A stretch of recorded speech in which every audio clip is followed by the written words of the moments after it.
All right, gold member. Don't play the laughing boy. There are only two things I can't stand in this world. People who are intolerant of other people's cultures and the Dutch. What?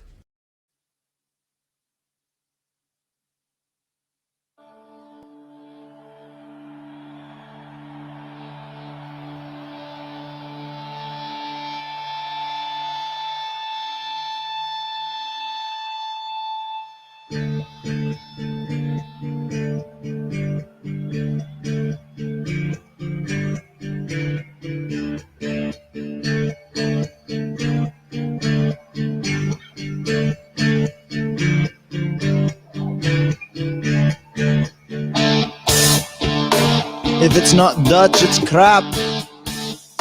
Cross World gives us an elite women's champ, men's champ, U23s, and if you're not Dutch or Belgium, why even show up?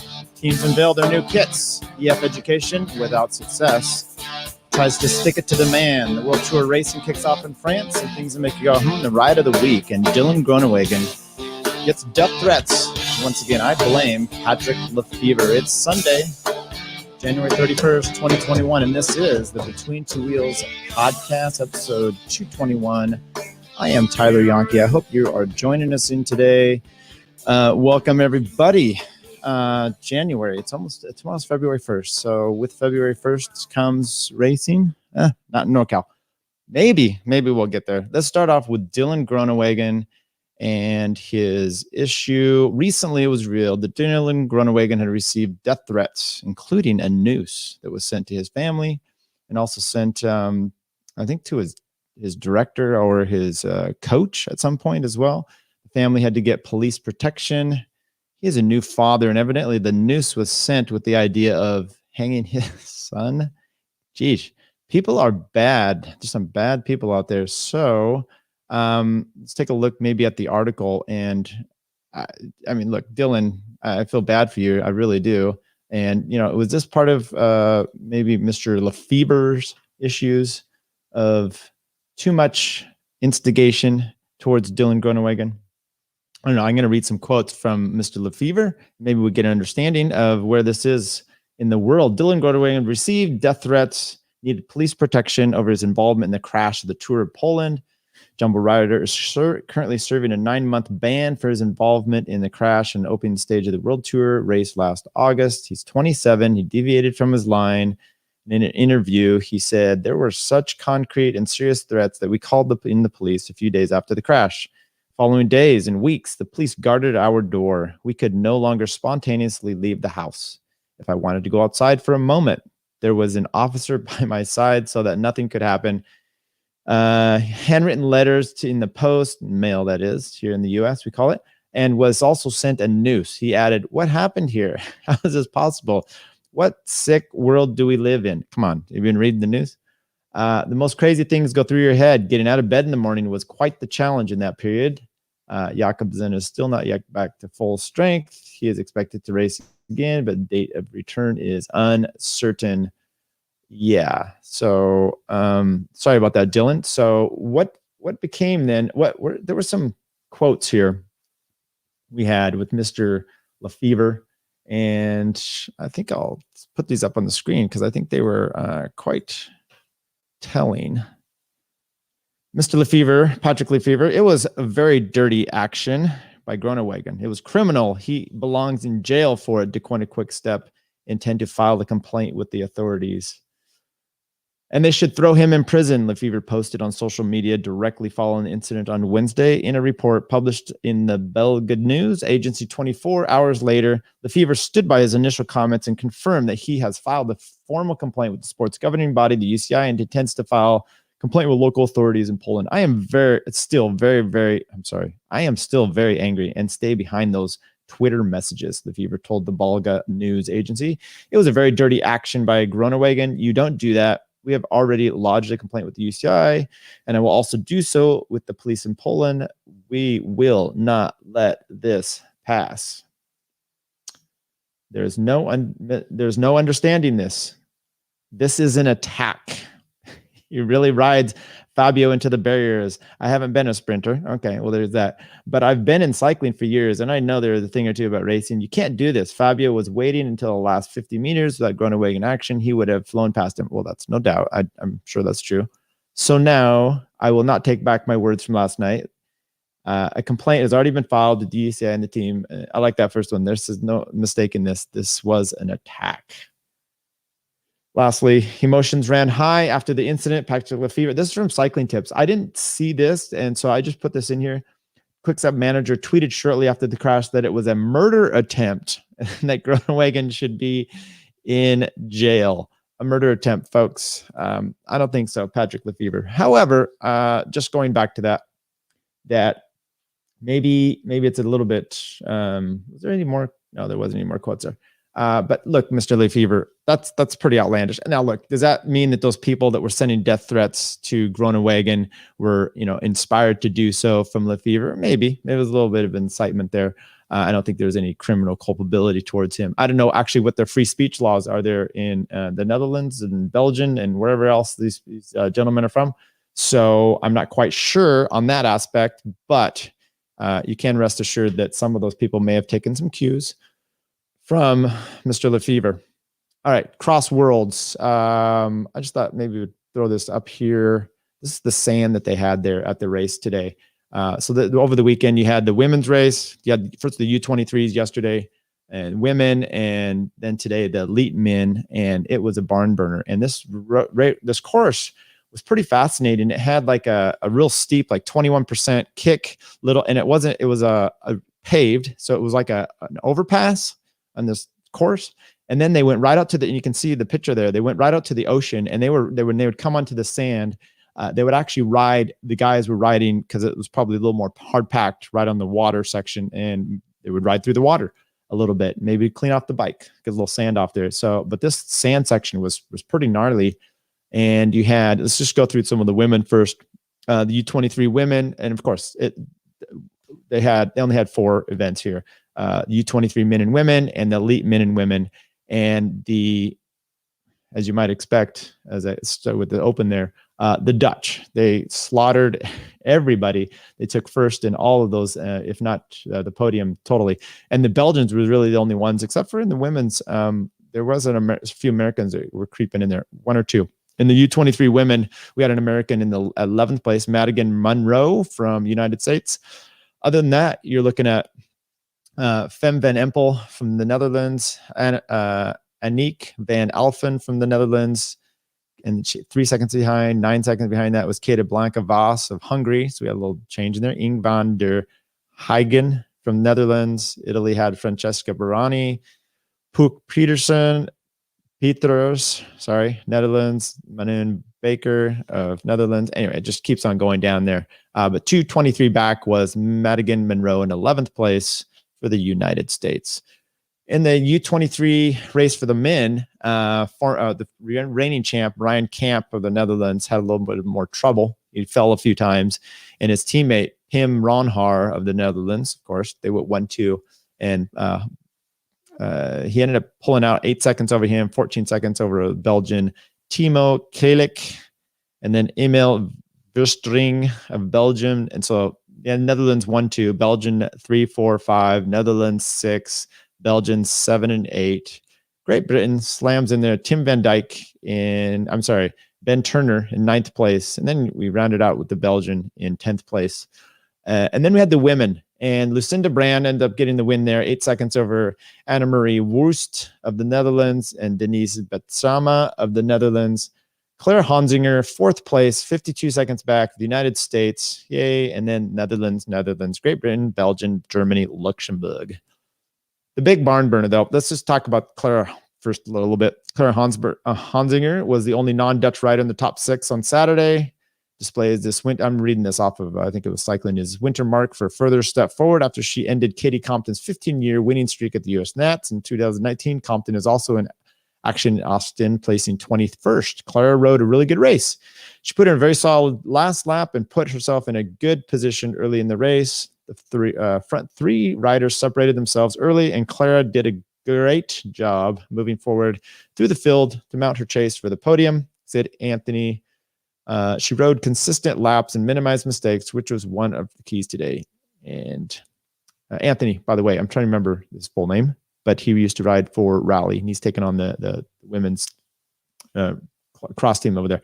Hansinger, who races for Cannondale Cross World Pro Cycling, will compete in the road colors and Tipco SVB in 2021. Remember her teammate, Hihante, I talked about last week, rode down there in Australia, winning the Festival Santos Festival. The elite men, though, that was the race then. And look, we expected, we had only 3 real racers. So you have the top 3 that have been there. Aerts, Timo Aerts, you had Wout van Aert, and Matthew van der Poel, and then the newcomer Tim Pidcock of Great Britain. You thought maybe he would have a chance here because he actually won a race against these 2 guys this year. Starts out, look, cross is so interesting. It's a whole shot, and who gets there, kind of like motocross, who gets there first is kind of the thing. You had Wout and van der Poel, MVP. Those 2 guys got the whole shot. They got the spots they needed. They were rounding the corners, 1-2. There was maybe another guy in there. And the team of the blue and the orange were in the front for the rest of the day, never to be seen again. Tom Pidcock was quite a ways back. I mean, he was way back there, and we'll talk about his resurgence a little bit later. But I think it was around lap 3 or 4, you started to see Wout just pull ahead of Matthew van der Poel at one point. And maybe we could get I have a picture of the crash here. Maybe we'll throw that on. So I don't know if you can see this, but they come around the corner, and Wout is over here on the left side of the screen. He's got a little bit of a gap, and van der Poel takes a nosedive, a little slick spot around the corner. I don't know if he had tire pressure issues, but he nosedived. And from that point, you then had Wout taking the lead, and you're like, oh, this is going to be really good. I mean, you start to get a 20, 30-second gap here in cross. Those are detrimental numbers for an 8-lap race. Well, van der Poel ends up putting in, I think, the fastest lap of the day on the next lap. Not only combining it with that, but Wout ends up getting a front flat. So van der Poel catches him, passes him. Wout has to go into the pits, gets a spare bike. And by the way, that change is flawless. I could see why these guys, they probably do well with the time trials when they do the bike swap. So the swap is flawless. He jumps on the new bike, and he's starting to close down a little bit. He's got a little bit of a gap there. And at one point, van der Poel, up this steep little pitch, pulls out of his cleat. It softens the gap down to maybe 10 seconds. But in the end, van der Poel just had too much, and he ended up holding on for a solid win over Wout. Third place, there was a little bit of a battle. Pidcock came back and was pushing Aerts, who's been third, I think, the last several years. But Aerts ended up holding him up. But I will say this about Pidcock: for the position he had on lap 1 and all the work he had to do to get back up there, solid race, getting a 4th place at Worlds. So really good for him. It was said there, I don't know what, let's go through a few things, which was Wout did not look as slick on his bike as Matthew van der Poel. Van der Poel was really on edge, spinning high cadence, looked great through the sand. He rode through the sand more.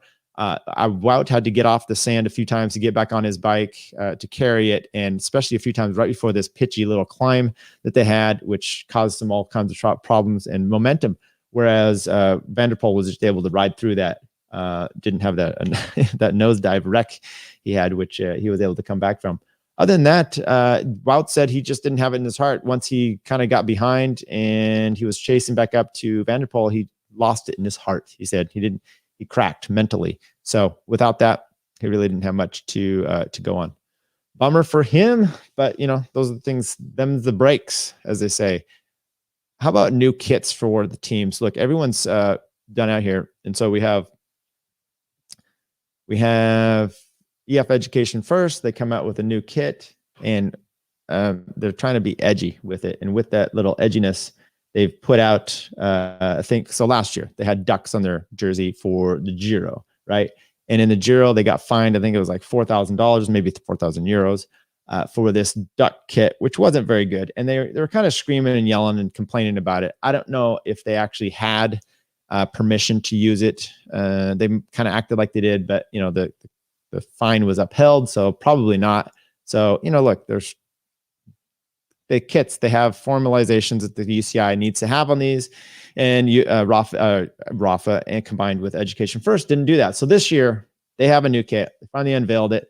Of course, it's pink and blue, but evidently to strike back at the UCI, all the little logos that they have, there's a little measurement around it, which shows little boxes, and they show that they are within compliance on each of them. Oh boy, they're really sticking it to them.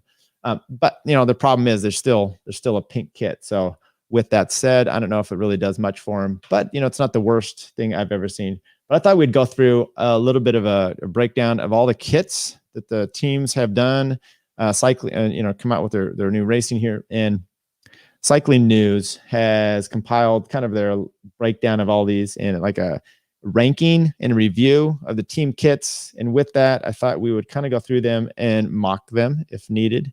If not, then if they're just beautiful as is. And of course, some of it is the modeling that they have here. So, let's jump right in. Which World Tour team has the best kit for 2021? A considered ranking. Okay, so it starts out there. The big three: Tom Dumoulin, Chris Froome, and AG2R team. Who is that? I'm not sure which rider that is over there, but throw him in just for good looks. Okay, AG2R, Citroën, they get a 3 out of 5. I don't know if this is a bad kit. They actually won today. Spoiler alert for the Grand Prix La Marseille. I don't know what that word is. But they won today, so not a bad looking kit. It's a lot of words across. Let's maybe have a logo instead of a bunch of words, but that's what they decided to do here. CyclingNews gave them a 3 out of 5. I don't know. The brown shorts are a bit much. It's probably better than white shorts for these guys though. So, Okay, Bahrain Victorious. Also do all their team names here. I don't like this kit. I like their one last year a little bit better. A little blending into the, and by the way, it doesn't help the modeling that they have with this guy, the cheesy grin with an oiled derrick over his one shoulder, some power lines over the other. I mean, I know you're in Bahrain, but there's got to be a better place in Bahrain than this desolate area. This looks like something from one of those, like the TV show 24, where he was out working and people were dying. Anyway, not so great looking. And then Bora. So what they do with Bora, they have, is this one of the guys from the Muppets? No, this is the drummer from the Muppets, Animal. Come on, just do a little better photography here. And Bora, I don't mind this kit. It's nice, clean looking. 4 out of 5. They give it 4.5 out of 5. 20 quick step. Now look, this is a professional team. What do? They throw a white background in here. You can't see anything but the kit. It's held down nice. It's probably a skin suit there, or but the model is Mark Cavendish, looking pensive, excited. With not excited. He's in thought, and it's a good looking kit. I like this kit. It's a little bit more blue, darker blue with the lighter blue up top. He's got to show off the rainbow stripes on the shoulders, on the neck and the arms. So once again, Groenewegn, they put out a picture, and maybe this is CyclingNews doing it. I'm going to assume the teams are okaying which pictures they're having for this, but that's the good one. Movie Star, their kit similar to last year's. I don't know that I could tell much difference. I really like this. I like the combo of the light blue with the darker shorts, and Miguel Angel Lopez, Superman, getting a little M on his jersey. Decent looking kit. Once again, Ineos, they know how to do it right. White, nice background. Richie Port, nice tight shirt, grenadier, and no change. Doesn't look like any change. So it has this one, which I actually liked last year. Actually, this is a little bit more blue. I think their grenadier sky or Ineos one was a little bit more red, but it looks pretty good there. Israel Startup Nation, they have a nice black background here. Then Chris Froome, splayed legs, hands on the hips. Not a fan. Like this gangly guy with a shit-eating grin on the other side. The kit though, I should talk about the kit. Kit looks just fine. White up top, mid blue, a little lighter blue, but it's still dark blue, and then darker blue on the shorts. Looks like they're going white shoes, white socks. Not a bad. I'd go probably dark socks and white shoes though. Classy look. Team DSM, formerly Sunweb, they give them a 5 out of 5. And I don't mind this kit. And what they did here, they threw a female in the front, which definitely helps much more than the others. Throw the Scott bike up there. That's a good looking bike. It's a decent looking kit. I don't have any problems with this. It's kind of got the stripes, the Team Sunweb you've kind of come to know and love. but it's all blue. It's dark. It's a black and then kind of this baby blue stripes. I don't know. Is that a duck, fish or something through the middle there? So they give it a superb. Trek Segafredo, Cycling News gives it a 2 out of 5. The women's team is a little bit different than the men's team. It looks like it's pretty much the same as last year. I don't know what the problem with this is. It's red across the shirt, or the middle of the shirt, white neck, white bottom, blue arms, and the women, and then like dark blue or black shorts. Same with the women on the shorts. Shoulders match the shorts, and the midsection, waist, and chest is lighter blue. I don't know what the problem is. They say, from what we could tell, there's absolutely no change in the Trek Segafredo kit from 2020. Other teams have done the same, but this design needs a refresh. Israel Startup Nation got the minimalism right in their 2021 kit, whereas Trek Segafredo haven't, and it has dropped on the side of a bit disinteresting. Okay, the women's kit is somewhat improved. They just didn't like it because they didn't change. Okay, whatever. How about Bike Exchange? They give them a 3.5 out of 5. This is a little odd. It's got this seafoam green on the legs and the arms and the midriff, and to match the Bianchi bikes, the heavy bikes that they're going here. Not a bad looking kit. Let's see what they say here. New colors, new name, new bikes, and completely changed team. Formerly Mitchelton Scott, now Team Bike Exchange. The kit has gone from black and yellow to mostly white jersey with Bianchi Celeste colors appearing on the kit as well as the bike. Okay, well, that's what it is. Simon Yates is their main man there. Groupama FDJ, they give him a 2.5 out of 5, and that's, I can imagine, it's because they said, hey, what's our budget look like this year? Oh, it's that? Well, let's not put any money into the design of the jersey. Okay. And then maybe they just handed out the same ones last year, because I don't think there's a change. I don't think they've had a change for years. So it is maybe time, but I don't know that it's so bad. I mean, they're trying to do the tricolor, the French, the red, white, and blue, like we have in America. And so maybe they're trying to be a little patriotic with that, perhaps. Team Jumbo Visma, once again, they know how to do it right with their picture. It looks like is that Sepp Kuss, Dumoulin, and then one of the female riders. So Dumoulin, as we know, rest in peace, is no longer with the team for now. We'll see what happens there. Not a huge change. It's the same thing, but it's a little bit different with some of the different sponsors here and there. Pretty much looks exactly the same. So-called wasps because of the bee-like aspect. Okay.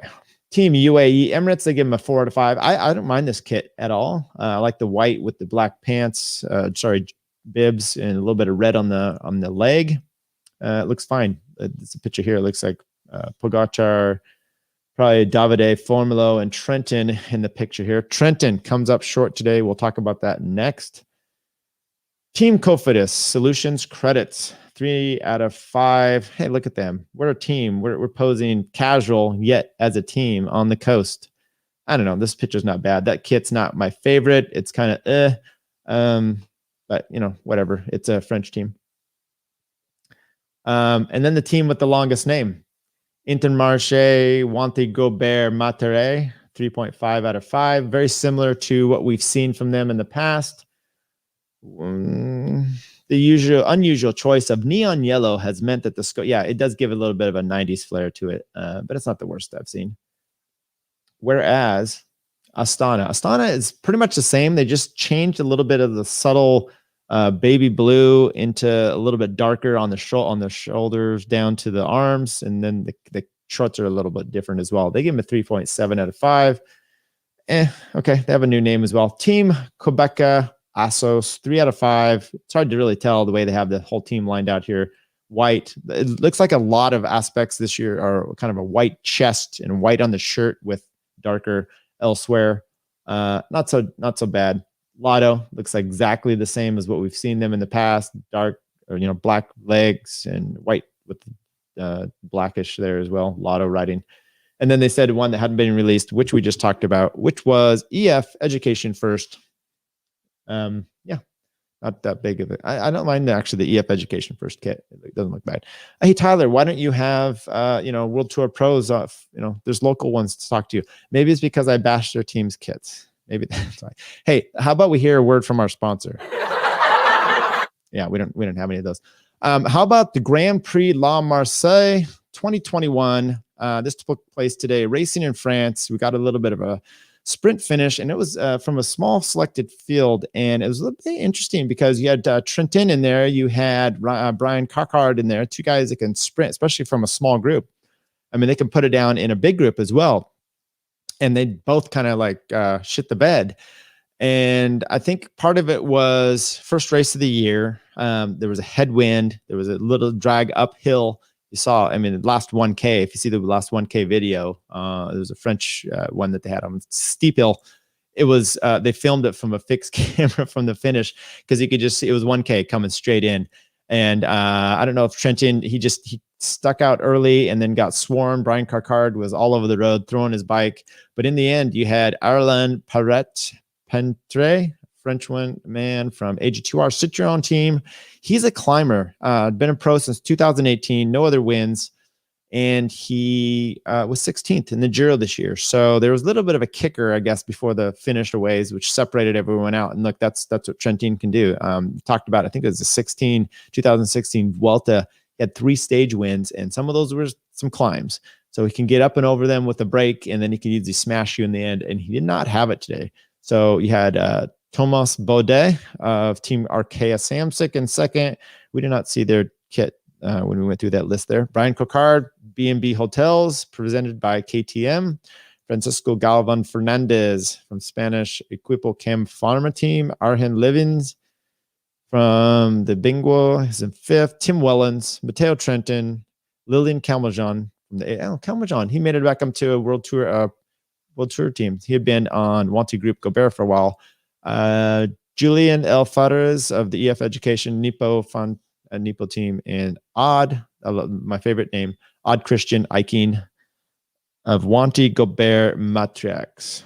So look, we got a race in, sweet. We got a French race. We got a French winner, and everyone should be excited about that. We'll see if we have any of these other races. You know, the Spanish races, they've been kind of getting canceled. I don't know what we have going on for any of those. And in the States here, at least locally in Northern California, they are sending out, the local racing is sending out some surveys for us to take, but they're not sending us anything about racing yet. So hopefully we'll have something coming up. And how about some things that make you go, well, I thought this was an interesting story. You know, we're not going to get political on this at all, because what I think is great is Trek Segafredo, who only had a 3 or is it 2 out of 5 for their kit. They actually get a 5 out of 5 for a lot of people for what they're doing for their women's team, which is they're up in the salary. You know, we talked about this, I think it was last year, we went through the UCI handbook and the provisions for what women's cycling, actually it was 19, because last year was just kind of screwed up. So we had, you know, they're going to institute a minimum wage for some of these teams. And my problem with that is if you're not getting their actual racing, or you're not getting the funding and the teams, and you're going to force these teams to pay their riders, you may be forcing these teams to just go belly up. And the problem really is we need a little bit more infrastructure with these teams. So some of the as you've seen, Movistar, Jumbo, Trek, they're getting a women's team going, and it could do a few things. One, it can help, like Trek's going to do here, whether Trek Segafredo increase women's base salary to equal male teammates for 2021. That's great. And you're going to probably see that with Movistar, and you're going to see that with some of these other teams. The problem you're going to do then is those smaller teams might not be able to keep up, and you're going to start seeing a big discrepancy and some big superpowers in teams. And you get that anyway. So I don't know. There's other things we can do. We've talked about the economics of cycling before, and however, we didn't want to wait for a mandate, says the American team. So they're upping, and like I said, there's minimums that the UCI is going to require, and this is what's great about a team. They can choose to pay their riders as they wish. Now, they said here, obviously each rider can have an individual worth, so to speak, and that's whatever, but they're going to make sure that the minimums are at least taken care of. Now, that's not for neopros. Neopros have a different minimum for that. So Trek Segafredo has raised the salaries for their women's team to equal or exceed the minimum salary requirements set by the UCI for the Men's World Tour. The sport governing body intends to gradually increase the minimum salary for the Women's World Tour in the future. However, Trek Segafredo told Cycling News they didn't want to wait for the mandate and instead implemented their own base salary requirements that went into effect January 1. Good for them. Published in the UCI website, men's world tour teams are obliged to pay their riders a base wage of 40,000 employed or 65,000 euros self-employed. I imagine what this is. So I'm only guessing here, but I imagine that they have an option of being considered an employee of Trek. Otherwise, they're an independent contractor and they're paying them such. So they're paying them more as an independent contractor because they're not getting the benefits that they would have. And then they go through and talk here about some of the women riders they had. I think the UCI has a set 3-month period that they can take for maternity leave. And so there's some of those things that are mixed in. So that might be the difference there of the two and how they want to structure themselves of being employed or non-employed. I'm not totally sure. As with all Neo-Pro riders, there is a slightly lower minimum, which is the case for several riders on both programs. There's been some talk that pro cycling might require raising the women's world tour minimum to the same as the men's. And this is something we strongly support. That said, we didn't want to wait until for a mandate. So we made the decision to do it ourselves. I'm not a fan of minimums necessarily. Like I said, there can be some problems with that. But I think the team, if they're going to institute some minimums, then they're going to have to start probably bringing requirements for the women to be part of the men as far as the program. And then it's going to maybe be a mess. And I think the best thing for women cycling, which I want to see flourish, is to try to have their own program and have their own races and do their own thing so that you're not trying to piggyback. Sometimes the women's races, I like the Giro. I've complained about this for years. The women's Giro is one of the best races of the year. So what do? They put it during the biggest men's race of the year, the Tour de France. So I have no choice of trying to watch that as well. How about mailbag? We didn't really get much here, but go ahead and leave your comments. If you're watching us live, you can comment, have any questions. I did get a kudos today on a ride on my Strava from July 13, 2014. I don't know what prompted that. If the guy wants to tell me why he kudoed me for a ride, it was right before I went to Bend, did the Cascade Classic, and I was putting in some efforts there. So I don't know. I don't know what that has to do with anything. Ride of the week. We'll get to this right away. Who do you think it is? Well, it's going to be Matthew Van Der Poel. Truly amazing race. His high cadence, kind of his never quit attitude, obviously out there, and one heck of a racer. It was very impressive. I did just get a text here from Chris, and he says, world champion. I wish I had access to this. World champs trophy. Yikes. It is a gentleman. It looks like a claymation figure that someone did of a rider wearing or holding a bike. It's not very prestigious. Maybe we'll post that on our Facebook page.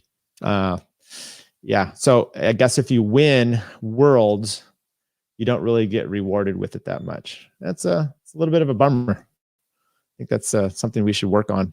Okay, everybody. I think that's what we're doing. So hope everyone, hope everyone gets a chance to go out and ride this week. We will. We got some riding in this last week, even with the bad weather. I got a tree through my fence that got fixed. It was a neighbor's fault. Kind of forced them to take care of it. But we'll get out riding. I got riding this weekend. It was good weather. Hope to have some a little more. We're supposed to have here in Northern California. We're supposed to have the rain on Tuesday, and then some back. So group rides. I don't know. There's COVID. There's group rides. There's bike racing in the other world. UAE tour. I think that's coming up. We saw Nelson Palace around here in our neck of the woods a few days ago, at least last week.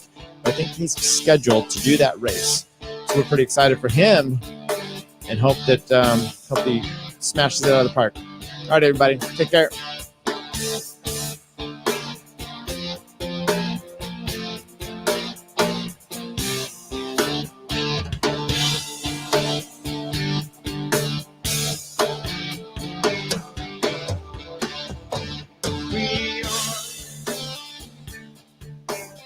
We are